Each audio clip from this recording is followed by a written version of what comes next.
Hey everyone, and welcome to Ideas xLab's Uncovering Connection and Inclusion video podcast. I'm Josh Miller, the co-founder and CEO, and your host for today. And we started this series to continuously engage our networks and leaders from across sectors in thinking about the role of covering and its impact on how we show up in the workforce, how we show up in community, and how we think about leveraging curiosity, creativity, and our vision and values to come together and adapt and evolve in ever-changing times. So I'm really looking forward to my conversation today with Matthew Kaufmann. He is Kentucky's High School Teacher of the Year. I have known Matthew for a number of years, in part through his involvement as a coach with the Aspen Challenge, which we're going to talk a little bit more about. But I'm really looking forward to our conversation. You can revisit this video and our other Uncovering video podcast dialogues at ideasxlab.com/uncovering.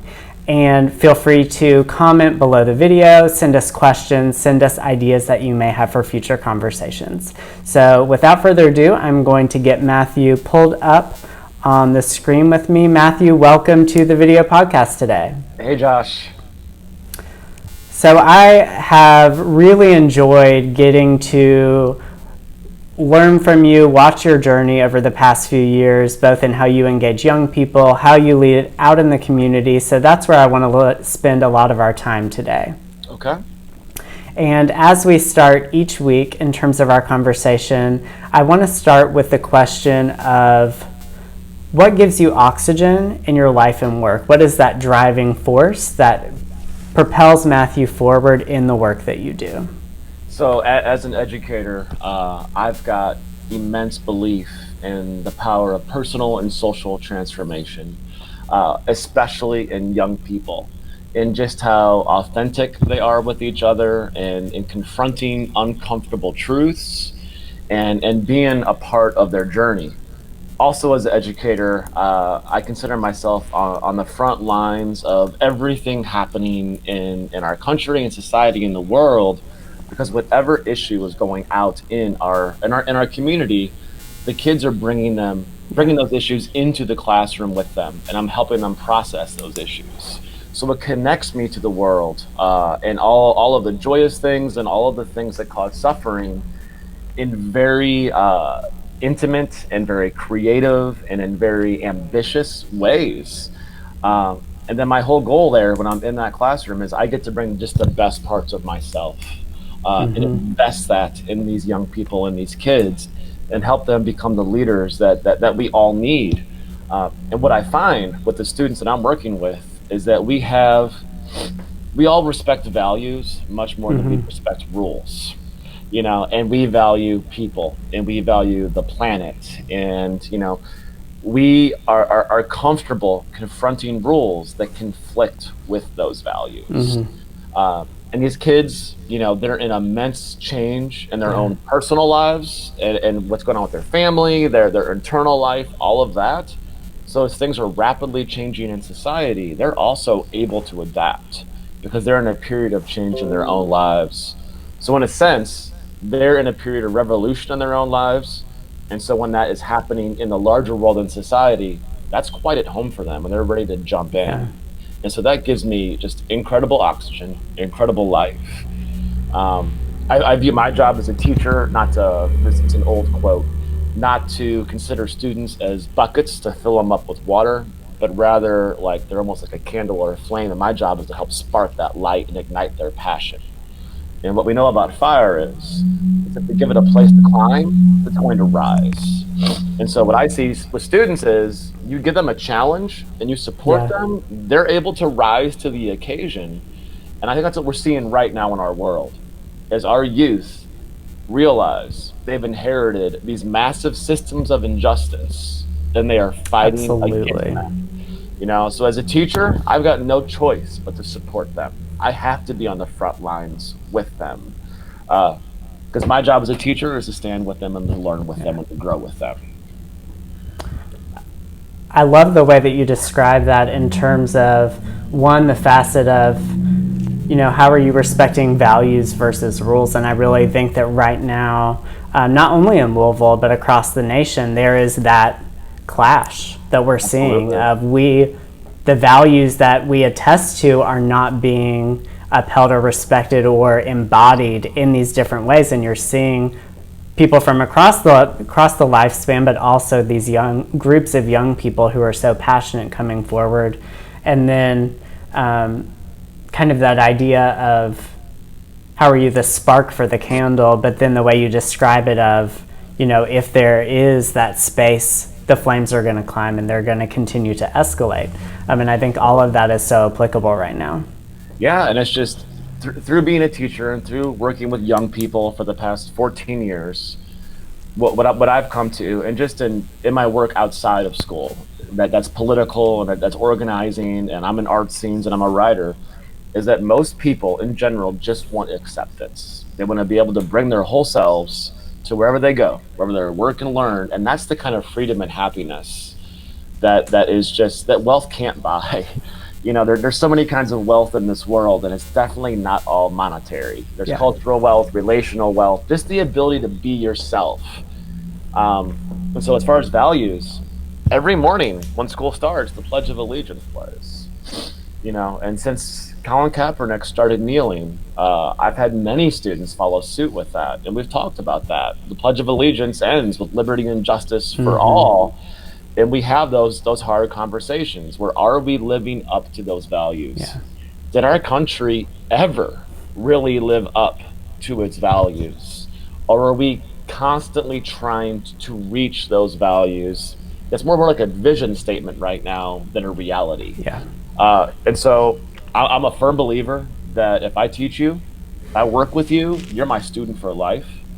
So I have so many kids that are out there right now who I would consider patriots, as they're trying to make our country more honest, more authentic, and to confront the corruption and almost like these funhouse mirrors that they're faced with, just to be able to be who they are freely, and so liberty and justice applies for them too. Well, and I think it's so important you mentioned that, that bigger question of has our country ever been, has it been great? Has it embodied those things? And thinking about it as these aspirational things that we are driving toward. You said, how are we supporting each other and showing up as their best selves? Yeah. And that is this ongoing question, even as I think about where any of us were 10 years ago or 20 years ago, and how much we have evolved as individuals. Our country and our nation or world is always evolving. So there's always things that, if we're practicing a curiosity mindset and we're recognizing that things evolve, how do we play a role in that? And this, as you talk about showing up as your best self, that transitions us really well to the next question that we've asked each week, which is related to the concept of covering. So Deloitte has a great report, Uncovering Talent, that looks at covering or the downplaying or hiding of facets of ourself at work and in life. And it's something that has in many ways impacted people across, whether it's straight white men, black women, LGBTQ folks, whether it's age, whether it's affiliation with a group, all of these different things. So I'd love to hear from you if there are facets of covering that you've been able to identify in your life. And then on the flip side, are there places where you, as an individual or as a teacher, are supporting other people in approaching and asking, what does uncovering look like and how do I drive towards that? Absolutely. I have a teacher mindset first, so I'm gonna start there. In my classroom, we talk about the quality of our conversation is the quality of our community. And so we talk about being brave and being vulnerable and being authentic and having thick and thin skin. We also talk about there's a reason why listen and silent have all the same letters, that we need to really be silent and listen to people and listen with the intent to understand the other person, as opposed to try to win an argument or try to think of the next thing you're going to say. Yeah. That we have to seek understanding first. And so they're pretty good about doing that. Kids like to learn about each other and find connections with each other. Obviously, I'm a teacher. I'm 2020 Teacher of the Year, so I've got a fairly public platform. Mm-hmm. So, but I'm a teacher. I'm a public servant, and I am very politically active. So I am concerned with how outspoken I am, and how I am on the front lines with young people right now, and how that can jeopardize my dreams of becoming a principal, of running my own school. That's been a dream of mine I've had ever since I really started teaching, and that's to build a school where we use the intersection of the arts and sciences and all interdisciplinary means for personal and social transformation, and to do things in our classroom that translate to actual products in the real world Yeah. that change the world. I believe we can build communities from the school out. So I realize, like, when I'm doing this stuff, that's at risk. That sometimes people who are hiring a building leader want someone who values rules more than values. Yeah. But what I teach my kids also is like, and I feel like this thing, like what I teach, I have to walk. So when we talk about how the brave see worlds cowards will never know, and that if you are brave and you believe in what you're doing and you have a learning and a growth mindset, that new things will open up for you, and just to have faith in the process in your life and in the people around you. So I've got that going on right now.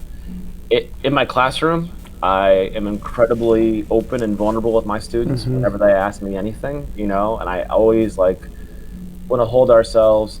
Here's the rule we have: we have to hold our conversations accountable to facts, reason, and compassion. And I feel like as long as we have those three rules, that we can talk about anything. So um, early in my career, actually, this goes back to when I was in grad school. I started having like tingling in my head and in my body, and just Mm-hmm. kind of feeling weird. I didn't feel anxious or depressed, but I was diagnosed with anxiety and depression, and it actually caused Yeah. physical symptoms in me. And I got prescribed Lexapro, and that fixed what was going Mm-hmm. on with me, that chemical imbalance that I had. Um, and then I went off the medicine because I felt better, so I just stopped taking it, and then the symptoms came back, and this Mm-hmm. time they came back worse. So then I took the medicine again, and it got better again. And I've done that a couple times now, and so mental health can have kind of a stigma in society. I feel like Absolutely. the younger generation embraces it much more. At my personal belief, at our heart, we are consciousness. That's what we are. We are consciousness, like inhabiting a Yeah. body, and so our mental health is incredibly important. And I try to normalize those conversations, and that's part of our journey too. And if Mm-hmm. we're having anxiety or depression right now in this world, that makes sense because there's a lot of Yeah, it things does. that aren't right, that don't live up to our values. And there's a lot of Yeah. pain and a lot of suffering, and we can't always compartmentalize our way out of things. We there's that James Baldwin quote that the things, I'm gonna be paraphrasing this, but Okay. we can't change things unless we face them. Yeah. So that includes anything going on in ourselves, in addition to anything happening in the world. So for me, covering has been just the concern, am I jeopardizing my career in to become a principal?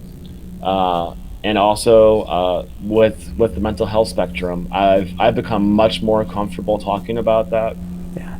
Um, but that's taken me a place to get to, because there's all kinds of strength in this world.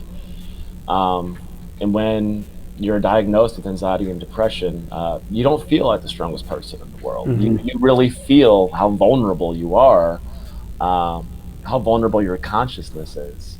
Uh, So yeah, that's my experience with it, And as a teacher, my job is to, as an English teacher specifically, to help people become comfortable with themselves. So when I start off the school year, I get the exact same spiel almost every year, which is we write to heal, we write to see, we write to change things.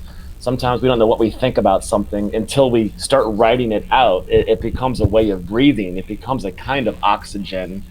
And sometimes like writing's like detox, that we have all these thoughts, in our head, and all these feelings in our heart that need to get out before we can feel or think something new. And sometimes those thoughts aren't ours. We've been programmed, we've been propagandized without even knowing it. And that's the beauty of being in a classroom, because you have a community where have these natural checks and balances as you begin to verbalize your thoughts and verbalize your feelings. And if we're compassionate, we understand each other. Facts, we can ground it in some research.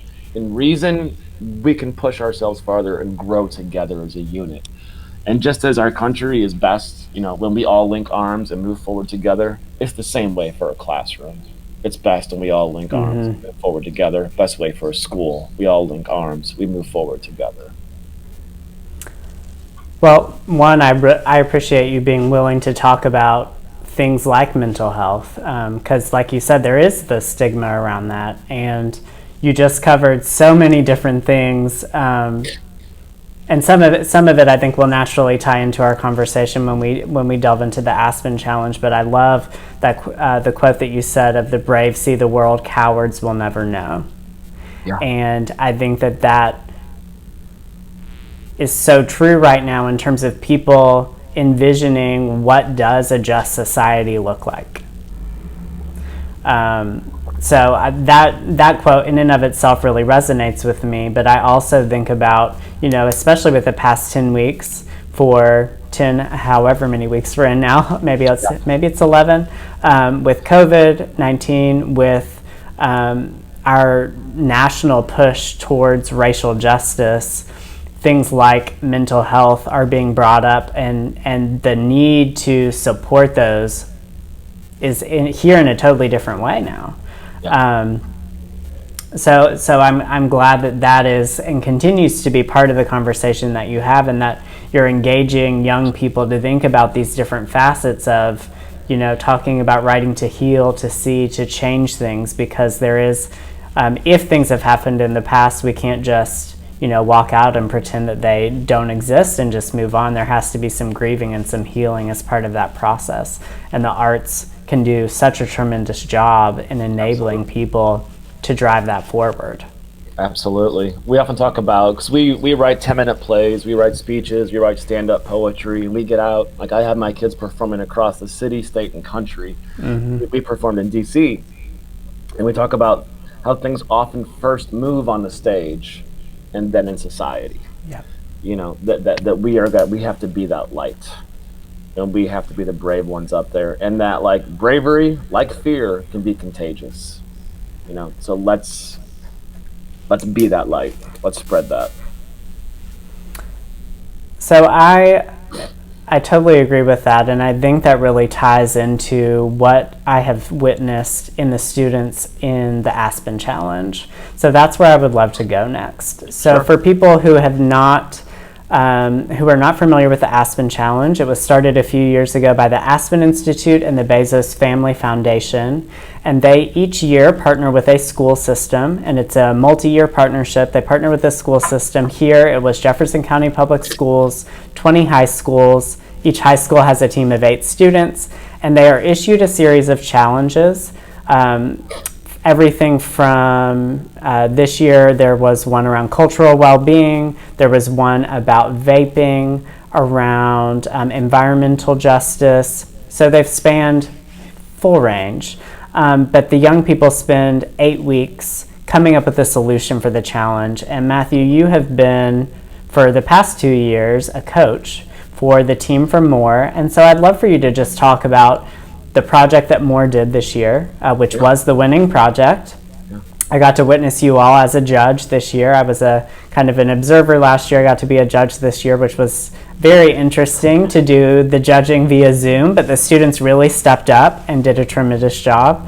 So if you could just talk about that process and what the young people produced, because it is so timely to what our nation is working on right now, and also is a resource that people could use as they engage their peers, young people, trying to have these conversations. Absolutely. So this group is really special this year, but they're also part of a larger legacy. And the work that previous students have done my past 6, 7 years and more, really enabled this group to grow. So last year's group ended up doing all kinds of work around mental health. And one of my students talked about how so many of her peers don't know their history and how that is a mental health crisis in the Black community. Yeah. And that's gone so far to be a bill that Attica Scott has written that we're hoping to get passed to get African American curriculum in schools. And those kids then are working with legislators and have figured out that road. This group evolved from that group. There's a bigger group of about maybe 30 kids these 8 kids are a part of. And what they have done is they wrote a book it's a book series called United by the Alphabet. So it's an A to Z book. And so it's designed to read to little kids and have the hard conversations with little kids. And so our first book in the series is basically introducing little kids and families to the places in the city that offer services that help people bring their whole authentic selves to the places of work and learning. So we mentioned like Roots 101, African American History Museum. We mentioned the La Casita Center that works with the Latinx community. We mentioned Americana. And basically our hero, Grace, who's a beautiful, beautiful Black girl, she meets other kids, and they form this diverse group of kids who are basically touring the city, and they're learning about the superpowers of compassion and kindness and how that can transform their own lives and the larger world. They encounter a bully named Billy, and he makes fun of a young person for wearing boy clothes when they're biologically female. And then, so that's where the conflict starts. And then what's explained to them is like that kindness is so important and why are you doing this? And then Billy kind of just realizes he's echoing hate from the culture. And that's not even what he actually thinks. And what Billy wants is acceptance also. At its heart, most people just want acceptance.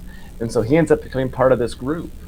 And they got their capes of diversity, which give them their powers of inclusion. And they end up kind of flying above the toxicity that can be in our culture. And as they fly above, they're inspiring the adults in the world to also see each other more deeply and accept each other for who we actually are.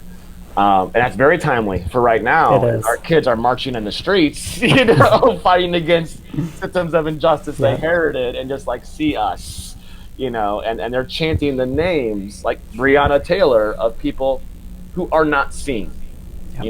Who somehow we've given permission to those commissioned to protect and serve to go into the door and shoot somebody in their sleep, and then release all kinds of misinformation about it.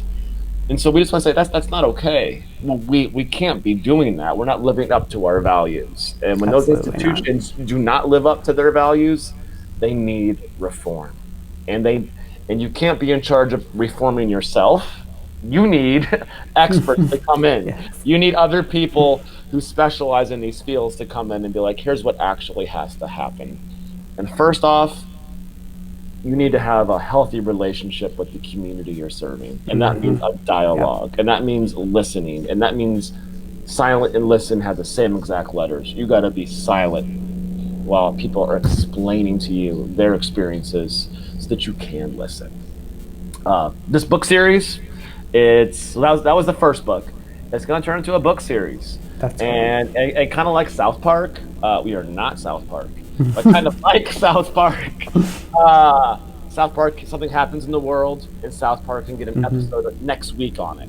Yep. We do the same thing with a children's book. Oh, nice. So right now they're working on a children's book that's exploring two things, two of the pandemics we're in right now, the coronavirus and racism. And so what we're looking at is this book will be exploring this next one, the protests that are going on and why they're protesting. That's going to explore the coronavirus. It's going to explore like why are these kids and why are these people risking their lives in a pandemic, going out there, knowing they're going to be tear gassed, knowing they're going to be shot, knowing like they might be vilified. Why are they doing this? Because compassion and kindness are the two most important things, and those are our superpowers. The books, the first run we did was only 50 copies. I gave them to Carmichael's. They sold out in an hour. And so there's a waiting list for like hundreds of books right now, and they're being reprinted with our first printer. And we also found a publisher for our book series called Young Authors Greenhouse. Oh, that's tremendous. Yeah, and so we're working with them now, and they're printing 200 books for us. So we're having 400 books coming of our first press from Digital Promotions with Gay Edelman, and now our second one with it's going to be more bound and with an official publisher, 200 copies from them. Okay. And so then our book series will be launched through Young Authors Greenhouse, and we're going to be partnering with them. We see this group becoming a business or a nonprofit. In this, I also see, and like I said, like this group of kids, like this was their project, these 8 kids, but they're part of a much larger group that we are all working for social justice. We are all global citizens, and we have the same mission, which at its heart is people and planet. Yeah. It's what we care about. And so there's going to be more authors coming in on this, and we see other work branching off from this. We created there's something called the Big Table in Louisville, where you have like these discussion cards and you sit at a table with strangers and ask deep questions like, when is the first time you realized racism exists? And then you answer that question with a bunch of strangers. Or when is a time you felt like you had to hide part of yourself to fit in? And you answer that to a bunch of, so we had those questions too. So we created like this package to give to families, to give to educators, where you can facilitate these hard conversations, and they're meant to cause a dialogue with these books, because we believe the quality of our conversation is the quality of our community, and that if you don't talk about things, they don't change, and we need to be able to talk about things in a very healthy way. And again, I just think this guided by facts, reason, and compassion, and that's what this book tries to do. Well, it's so timely, even as I think about conversations when I've talked to friends who have kids, and they are they're showing them some of the videos of protests. They're doing their best to try to answer the questions of young people. They hear one thing and they're like, oh, so then what about this? What about this? They're very curious. And I think that this as a resource is going to help give people some language and some tools that they can continue to educate, so that we're having that future generation that will drive that change. I just had a Google Hangout with my siblings over the weekend, and we were thinking about the place where we grew up, which was kind of a white bubble, and what all of those different steps have been and different facets of our journeys, which had, mine has been here in Louisville and there's been elsewhere. But we haven't ever had an entire sibling discussion about that before, until recently. And we've talked about different facets of things that we think are, unjust, but it's different. It was a different dynamic this time. And so I think those resources for people who are seeking out that information will be really helpful. Is the book, I can't remember if the book is available in a digital form online already, or if that's something that people will need to wait until the new publishing company does the new print to be able to look at or to learn more about. So we have a YouTube video out where the main author of the book, Jaden Embry, reads the book, and you see the pages on the YouTube video We've not created a website yet. I'm not sure if we're going to or not yet. So it's still a lot in process. The main Okay. focus right now of the group is writing the next one, and then reprinting the books and Yeah. getting those sold. We want them all over in JCPS, their libraries, and we've already been told that's going to happen.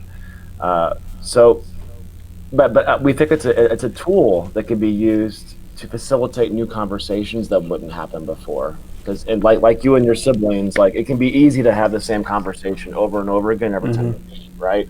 This opens up new doors Yeah. where we can have those conversations, and it's not any of us instigating it ourselves. It's like we have this common tool to be able to do so with. And now we're getting Yeah. understanding. And until we talk about things, they don't change. So it's like it's Yeah. sowing seeds for new conversations, sowing questions to ask other people. And then what we hope in this new book is, what does a modern day hero look like Yeah. on the police force, on the protest lines, in government, as a citizen who is older and maybe has some kind of health condition where they're scared to go outside because it's not safe for them to go and march. What are the heroic actions we can all take, because we're living in a time where we need heroes. And our belief, we're writing this book, is like our main values, again, kindness and compassion, and there's nothing more important than those two things. Well, to delve a little bit more into current events, and you were talking about, and I can't wait to see how the young people within the next book talk about both COVID-19 and racism and the protests and all of those things. But before we started our live conversation, we were talking about how some of the language around protests and people's understanding around that, there's current confusion around that. And then there's also the facet of why do you put yourself in harm's way or down on the front lines at a protest, and what is that like? So I'd love if you would kind of delve into what your experience has been around that, the young people that you've met, and what you may have learned that other people could benefit from understanding in a new way. Yeah, absolutely. So we were at the protest when they first tear gassed, and we were next to Attica Scott when that happened. And that was the first time I've ever been tear gassed, ever been shot by police, anything with that. We weren't given any warning.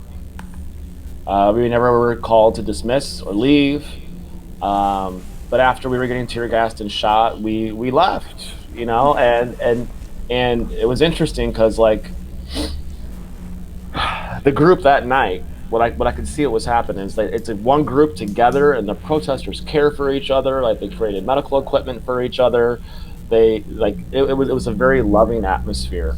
But when you're getting tear gassed and shot, all of a sudden this very altruistic thing, like you're concerned for your safety immediately, because nobody enjoys getting shot and tear gassed. So it's like on Maslow's pyramid, we're trying to self-actualize and transcend, and then all of a sudden we're at the very bottom. You're just trying to get safety.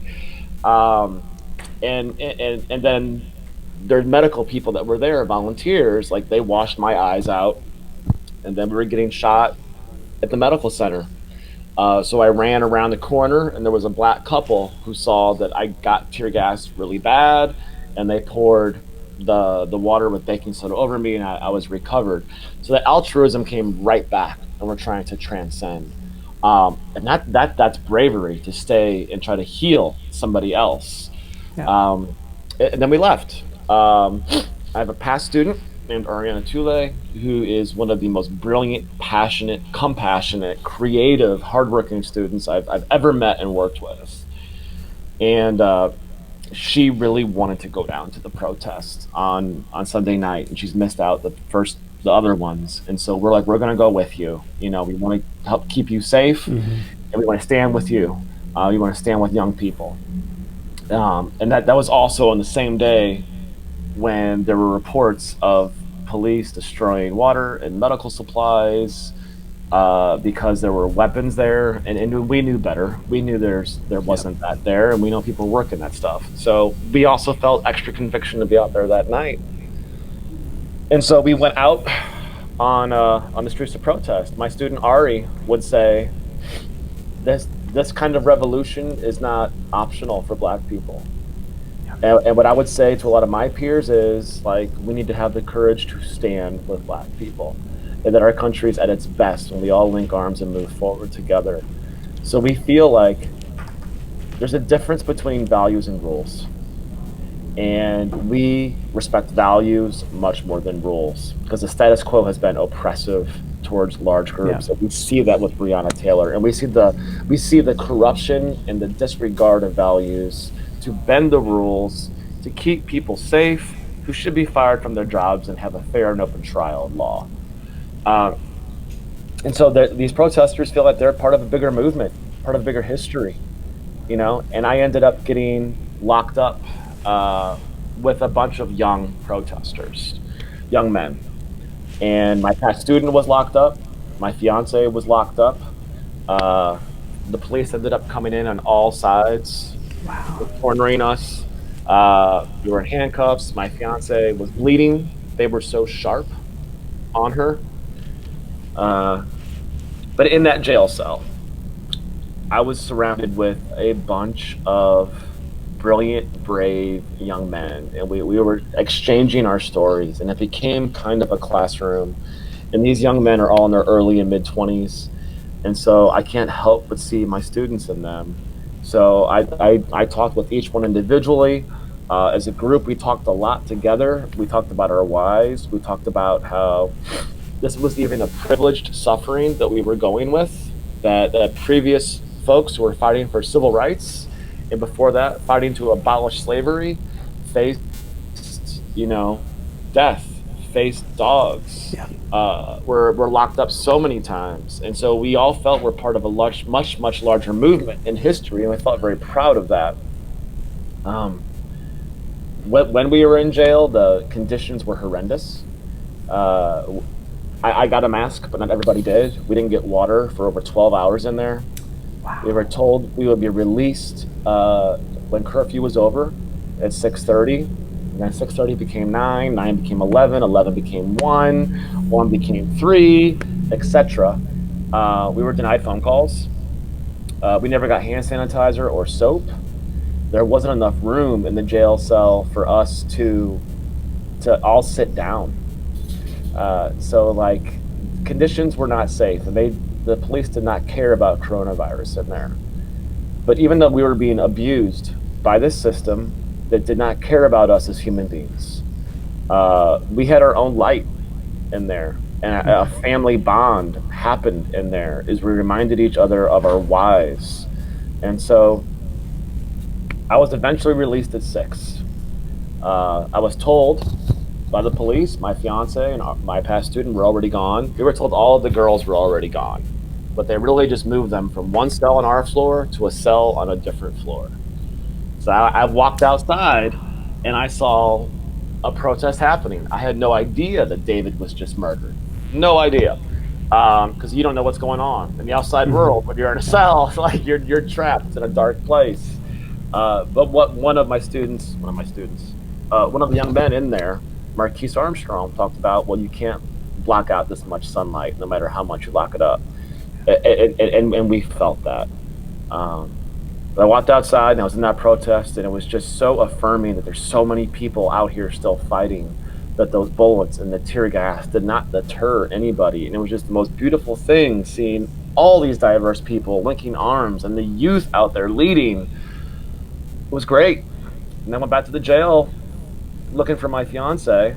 Police would not answer my questions, but another young woman got released, and she said, yeah, your past student and your fiance is still locked up. And so they ended up releasing Stephanie, my fiance, at 9:30 in the middle of a war zone, and then my past student at 3:30 in the middle of a war zone. Since then, what's happened is we've all connected. We're in discussion threads. Yeah. I've asked each of these young people to write up their stories and really document their experiences while they're fresh and connect them with each other. And that's been a really good process. And since then, they've been interviewed by the Washington Post, they've been interviewed by the Courier Journal, by NPR. And as interviews come my way, I make sure to talk to reporters and be like, I'm one of 125 people that has been locked up for peacefully protesting. There are a bunch of others who are not being heard. Their voices are typically silenced. We need to bring their voices to the forefront because they are the leaders of this revolution, the youth. Absolutely. And they are fighting these systems of injustice they've inherited, and we need to support them. So my job, what I try to do is be wind at their backs and a shield in front of them the best I can.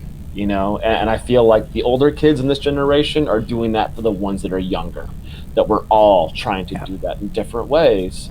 And I believe everybody has a chance to lead in this. What has been interesting as we are being interviewed by press and writing our stories is we're figuring out different roles we had. Like there's this one, I'm just gonna call them students. These are not my official students. But when you're a teacher and you see young people that look like your students, they're your students. So this one girl, very brilliant. She's a sophomore in college named Willa, was escaping from the bullets, the rubber bullets that were hitting her, tear gas. She would say she has the strength of a gerbil in her arms, and she's not very able to climb. And as they were getting shot, somebody came down, grabbed her arms, and then pulled her up and over to safety. And she was like, this person risked their life, like risked their safety in order to pull me up to more safety.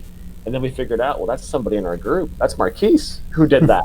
That was him. And so we're finding all of these connections, and since then, like we kind of trauma bonded when we were in jail. But like we fed each other when we were in there. It was horrendous circumstances. Like just in the age of a pandemic right now, again, not given water for 12 hours. The food that we got, we didn't get any utensils, so we had to eat with our hands, again, without washing our hands or using hand sanitizer. It was like dog food, like cereal, and they were actively trying to dehumanize us. But we humanized each other, and we raised each other up, and we reminded each other that we are standing on the shoulders of giants. That's a privilege in and of itself. And that, we need to be better ancestors right now. We don't want the next generation to be inheriting these systems of injustice that we've all inherited. So the classroom isn't limited to a building. It's relationships. As long as we're learning with each other, we're growing together. And what we just wish is that those on the other side of the aisle would join our conversation. That the protesters are not all looters. These aren't bad people. These are young professionals. These are college students. I had actual nurses locked up with me in jail. I had a marine biologist locked up with me in jail. These are very high level, very thoughtful people who are very aware they're putting themselves at risk in a pandemic, but who are willing to take that risk because this is so important, and we cannot let people who are fighting for the values of our country stand alone. Well, and I think one of the things that makes this time so interesting, like the ability for you all as a group who were all locked up at the same time to stay connected afterward and to share and document those stories, in large part, I'm assuming, because of technology, and the way that cell phones and we are able to document the stories of what's happening in a different way so that A, it's preserved, but B, that is a way to provide a counter narrative based on what is reported. And that is what we need for people to understand what is happening on the front lines. What are these experiences that are connecting people? You named so many different backgrounds of where people were coming from, but you were all there together. And so it's through those stories and through being able to expand how people understand that we're getting towards that humanity like you're talking about. It's like we all have different experiences of growing up and where we are in our lives, but we all have the exact same why. Yeah. that our country needs to live up to its values of liberty and justice for all. Um, and no one should be asleep in their room who's innocent, who's an essential worker, and all of a sudden have her door kicked in and shot, and then Yeah. be scapegoated for it. That we cannot tolerate that. We cannot tolerate intolerance. Not going to do it. So I know that for many people who may not have seen themselves having a direct role when it comes to moving towards racial justice, how do they have these conversations? If they are not either physically able to or called to be on the front lines necessarily, there are lots of other ways that they can contribute. Are there ones that you would recommend or you could share in terms of how you're seeing people across your networks still participate in this conversation in whatever way that does align with what they are able to do?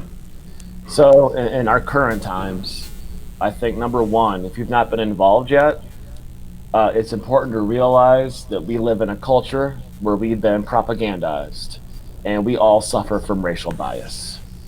And so we need to be able to confront that ourselves. Um, I think it's so important right now, specifically, and this is my experience, maybe it's because I'm surrounded by so many powerful and intelligent and compassionate Black women, but we need to listen to Black women, especially those in leadership right now. So of course, you and I both know Hannah Drake, and I view her as a mentor, and Yeah. I stand with her, I know who I stand with. Um, so I think it's first confronting that stuff that's living inside of you. Absolutely. That you've got some biases in you. You've got some thoughts that aren't yours. You've been propagandized with. Like if you're walking down the street and you see a Black male and you're scared immediately, that's propaganda. Yeah. That is absolutely Yeah, propaganda. it is. And so you got to confront that. You got to confront those feelings and not be scared to confront those and have the courage to be like, wow, I shouldn't have believed that. I've been propagandized. And so what I personally believe is that like justice needs to be rooted in relationships. That if you're in a relationship with people, then you free yourself from those stereotypes that are in our culture. You free yourself from the collective groupthink that's probably been propagandized. Is you have that one-on-one connection, and no longer are you talking to just a Black male. You're talking to Marquise, who's got all of these experiences, and who's beautiful, and who brings his own sunlight wherever he goes, and who is one of the most compassionate human beings I've ever met. So that's step one: is confront it in yourself, and you may need literature for that.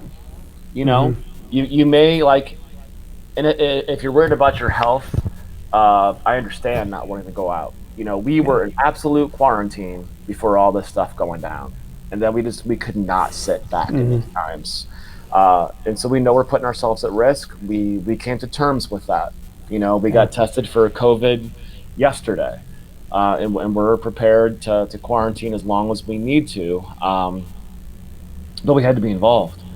So I'd say after you confront that in yourself and you're aware of that in yourself, then you're more sensitive to being able to see it in others, and then to gently challenge others and to have those hard conversations.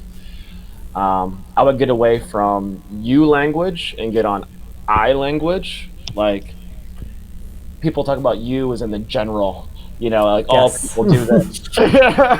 But no, that's kind of an escape where you're not taking responsibility. Focus on I. What's your experience? And after you confronted that, it's talking to your friends, it's talking to your family, and then when you're able, it's getting out there and it's building relationships. And maybe your first step is reading a book, on how to be an anti-racist.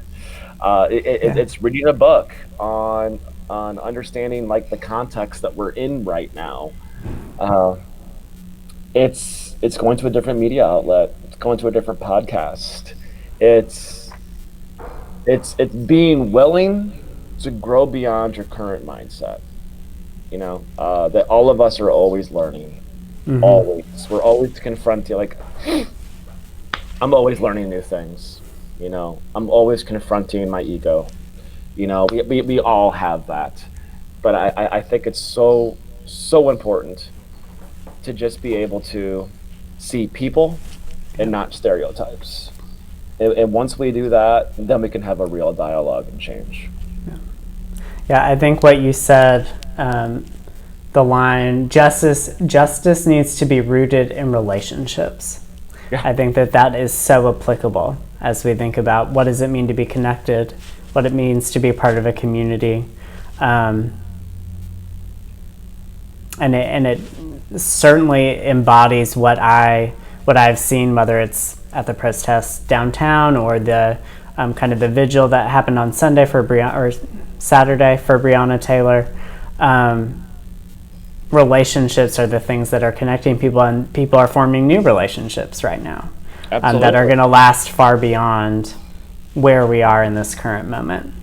So I think that'll play a pivotal role in what we see moving forward.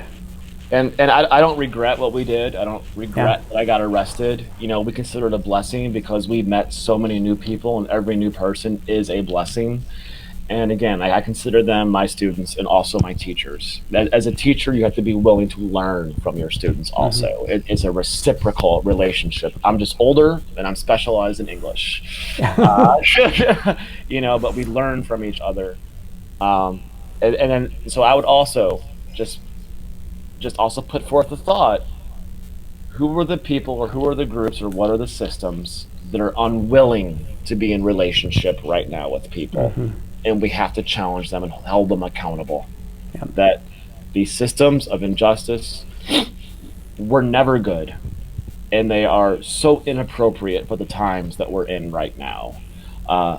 And we need to make those steps. We need to have that dialogue. Otherwise, we're just going to be in the streets till it changes. Yeah. Well, we are at the end of our time together, but I know that at least here in Louisville, tonight at 5 is going to be another protest around enforcing or disbanding, not allowing no-knock warrants, because City Council's voting tonight, and so there are so many different facets of how are we looking at the systems that we can all participate in. So I'm glad. Thank you for sharing with us both, your personal journey as a teacher, how you've been engaged, and seeing people driving change right now, especially the young people. So as we close our time together, is there anything else at top of mind that you'd like to share, or resources you'd like to direct people to? I just think at our heart, we're all looking for acceptance. And to keep that in mind, that we are all human beings. As a teacher, I think we have an absolute responsibility to be in solidarity with young people right now. Yeah. And so whatever you can do to do that is safe for you, or if you're willing to take more risk and do those, if you have that privilege, then I would encourage you to do so. That we are on the right side of history, and it's very liberating to know that. And I consider it a privilege to be even alive in these times. And so I'm grateful that I get to stand with so many brave young people and just try to make our country live up to its values. And I would invite everybody to be engaged in that process and to form deeper relationships with people that's rooted in facts, reason, and compassion. And vote. And vote. Well said. And vote, yes. Vote. Please vote. Well, Matthew, thank you so much for joining me today, and I look forward to seeing you either down at a protest or out and about this summer, and continuing to follow your journey as a teacher and someone engaging our young people. Right back at you, Josh. Thank you so much. All right, everyone. Well, thank you for tuning in to Ideas xLab's Uncovering Connection and Inclusion video podcast. I hope that as you all are thinking about what your role is right now, as we work towards racial justice, as we work towards equitable communities, that you are thinking about the role that you can play, whether it's on the front lines or behind the scenes, what the role of covering, whether it's in the workplace or in community, looks like and the negative impact that can have, and that you'll engage with us and reach out if you have recommendations, if you have access to resources, have questions, or want to learn more. So we look forward to our conversation next week with Carmetria Burton of Delta, and hope you all enjoy the rest of your week. And you can revisit this conversation and our other Uncovering video podcasts at ideasxlab.com/uncovering. We'll see you soon.